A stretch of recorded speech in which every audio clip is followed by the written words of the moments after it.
Hello again, Entre Nation. Your friend and fellow newbie, Ron Williams here. Uh, Posted a video earlier today of introducing myself, and I guess I decided it was appropriate to finish that introduction. So, for those of you that are giggling by now, and I hope you are, you can see I'm in my work attire. I decided to make a quick video. I'm actually in between jobs here. I'm with my employer working graveyard shift. So to finish off a little bit of my introduction, my job here, I'm a shift electrician. I work in a paper mill. I've been here a very, very long time. And one of the things that I've decided for myself, and why you see me like this, and why I wanted you to see me like this, is I want that different life. I remember Grant McDonald, when I was first going through the very first initial training, hadn't put down the $4,000 yet, just going through that initial set of trainings. And Grant McDonald said to me, probably in the second phone call, "Do you like the sounds of living a laptop lifestyle?" And I think that one just instantly sunk into my heart, because I'm also that person that Jeff talks about. After I got out of high school, I went to school at my local university, went to electronic school. If I remember right, it was a 2.5-year program. Got my degree.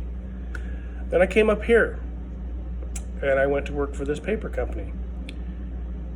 And with that electronics degree, then they put me through an electrical apprenticeship, so I'm now a state licensed journeyman electrician as well. For me, back in those days, I thought that was it. Okay, I've found a company I can work for. They've put me through some additional education beyond the education I went and got for myself, so that means I'm secured, right? And to put it lightly, no. I've watched this particular company not change hands, but spin off. It's relative term.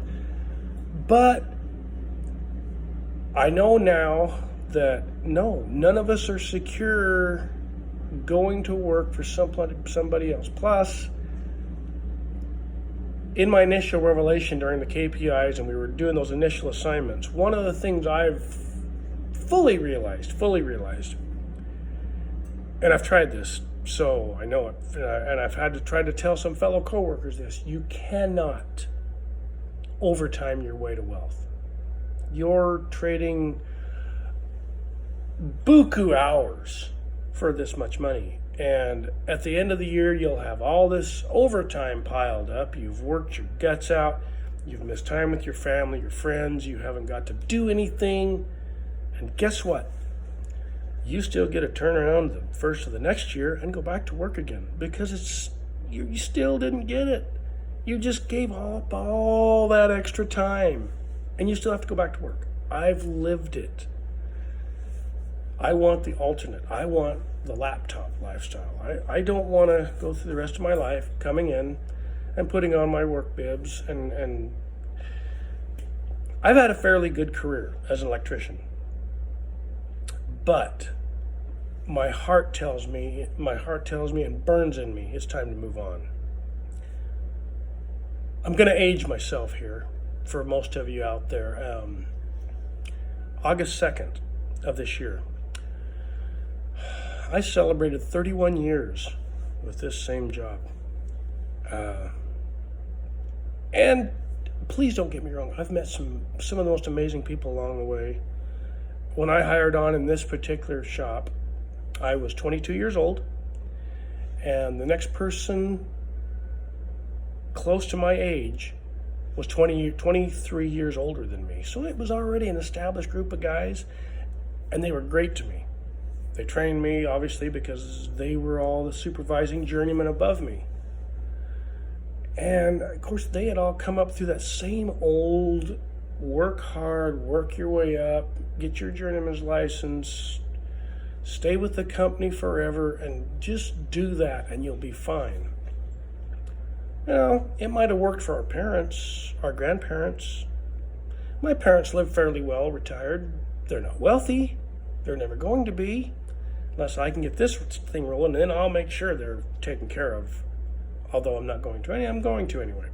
So I just wanted to shoot this video out to all of you to basically let you know a little more of who I am and the reason I'm so committed. My wife, talked about her in the first video. You know, she's the absolute love of my life. She really wants me out here. I think that's one of the reasons when I mentioned the initial 4,000 to her, she just said, "Why haven't you done it yet? You need to do this. You need to do this for us." So being procrastinator me, well, I went ahead and did it, and then take it to the next phase. Marlon says, "I want you to go through this coaching thing, and you'll watch the videos." He actually posed a question to me. He says, "Do you believe it may take debt to get you where you want to be?" Well, I said, "Yeah, absolutely," because my wife believes it takes money to make money. And he just said, "You got an amazing wife." And I said, "Yeah, I absolutely do. Love her with all my heart. I'm married so far out of my league, it's ridiculous. But she believes in me. She believes in me. She pushes me. And she does. She wants me out of here. She wants to travel. And when I told her the possibilities of being on a beach in Mexico, in Italy, or someplace, and working a couple hours a day and be able to spend that extra time there, she says, that's the life we want. That's what we're going to do. So you're going to do this. And I have that push every single day from her. We're all going to do this. Please keep those motivating posts coming, friends. I love seeing them. Please look for more of my videos. As I told you before, trying to get better at this thing, because I'm going to be the YouTube guy. I'm planning on it. So anyway, thank you for watching. Enjoy the laugh about the bibs, because, you know, that's what I wanted you to do. And have a nice night. We'll talk to you soon.